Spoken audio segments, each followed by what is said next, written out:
Welcome to WebDM. My name is Jonathan Pruitt, and this is my DM, Jim Davis. Today we're going to be talking D&D 5th edition character creation. So let's get rolling.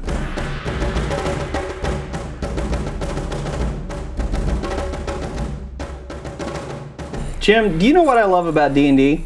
No. Making characters. Yeah. I just can't get enough of it. Well, it's one of the best parts because it's its own game within a game. And you know, the older editions, it's relatively simple. You roll your hit die, you write down the thing, and then you're done. Yeah. But, you know, for the newer editions, it's a thing. And Yeah. it's like a whole other... It's kind of like there's a whole other subtle complexity to it. How do you envision your characters usually? I try to find some kind of hook for me, and sometimes that's a mechanic that I want to try out and play at the table. Sometimes it's an archetype, like I want to be the knight in shining armor or the mysterious wizard or something like that. Other times it's a weird like combination of something. So like I chose Dragonborn Warlock of the Blade because it just seemed weird, Right. and kind of interesting and outside of what I would normally do. Most of the time, though, I go with something that I think will be fun to play over the long run and that'll work well with a group. So I think one of the things that can happen when you're playing is you sit down and you look at your character and you're like, all right, this is going to be fun at 4th level or 1st level or whatever level you end up making it at. And you don't realize, like, you're going to want to have fun with this character through all of the levels you end up playing, whether that's 1 through 20, 1 through 10, whatever. So I think that's important to keep in mind. Yeah, because generally, like, I'll map a character out to 20th level. Yeah. So I know that, hey, we're going to be 12th level this next time. I know I'm going to be able to do this, this, this, and this. And that seems cool. I don't know.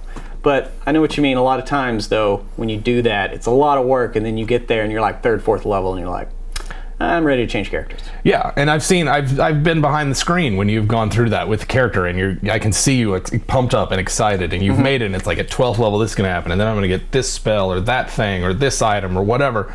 And it's like, yeah, but that's a long way away. And we're playing right now, today. Are you excited about your character now? Yeah. And just as importantly, are other people excited about your character? Is your DM excited about your character? Is the guy sitting across from you, the gal sitting next to you, are they equally as excited? Equally is probably a little much, but are they interested? Right. Are you engaging with their characters? Are you stepping on their toes? Are you stepping on their toes? Like your Eldritch Knight and my Warlock, We're basically the same character. yeah, in a lot of ways. But at the same time, because it's 2 different classes and 2 different approaches, hopefully not too much overlap. Class archetypes, Jim. What do you think of when you think D&D? Like, for you, what is the archetype for D&D? There used to be an ad that ran in comic books in like the 90s, and it was, I forget who the artist was, but it's like a forest, and there's like 5 adventurers, and you've got like the fighter with his thing, and then there's the female fighter like this, and maybe there's like a halfling thief, and it's like really classic. It's that 2nd edition, just high adventure, high fantasy type role-playing. That my first thing in D&D is a group of 4 to 5 adventurers. They're on a quest of some kind.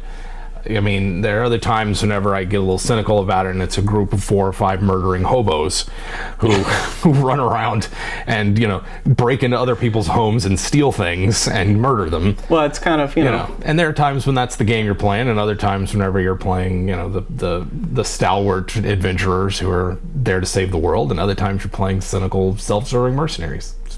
That's what makes the game fun. You should probably talk about that at the beginning. Yeah. You want to make sure everybody wants to be a marauding band of hobos, because if you have one paladin that wants to save the day, then he's gonna have trouble. How long is he going to hang out with that group of marauding hobos, right? Exactly. And that's why I am such a big fan and advocate for group character creation. I know for a lot of players, they feel like that steps on their toes. They feel like that, the DM controls the world, and the DM controls like the setting and all the intricate parts of it, and their character is theirs. It is sacred and inviolate. And how dare anyone else have a say in the matter? But if you've never tried it, part of the reason why I liked it was because I got tired of DMing, and I'd have 8 people show up to the table. They'd all made their characters away from the table. No one had given any thought to how their characters fit in terms of a group, what they did, how they were going to work well together. And then having to do all that and make it work together in game was way harder than just saying, like, think of something, nobody write anything down, we're going to sit down with the books as a group, first session will be character creation, maybe we'll play a little bit. And that way you're riffing off other people's ideas. What's this person going to do? What's that person going to do? What spells are you taking? What items are you going to, who's going to be the tank? Are we going to have a blaster? All this stuff.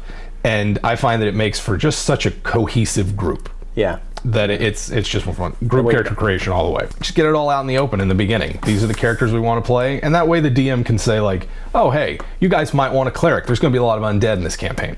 Yeah. Or I'm not feeling in a combat mood. Maybe less on the fighters, more on the skill types. Or flip a fighter to a paladin. Exactly. I think in terms of archetypes. So for me, I might think the knight in shining armor or just the heavily armored fighter. How can I do that? Is he a fighter this time around? Is he a paladin? Can I make him as a cleric? There's times that I've done that. Yeah. And so I try to think of something that's evocative, something that has a cool imagery. That's why the art in the books is so important to me. Something from a story or a movie I've seen. And then I go, okay, how can I make that work within the rules? For me, I very rarely sit down with the rules and go, okay, I like this mechanic here and that mechanic here, and how can I make it work together? It's usually like, I kind of want to play something like this. What are my options? You're more of a mechanical type. Kind of approach it from that perspective, though. Oh, right? well, definitely. I mean, if you want to just destroy things, you make the half-orc barbarian. You know, you get savage attacks, you get extra, you know, you can re-roll dice, and then you can do that. Right. What 5th edition does do is it gives more avenues to make the character you specifically want at first level. Yeah, yeah, and certainly by 3rd level.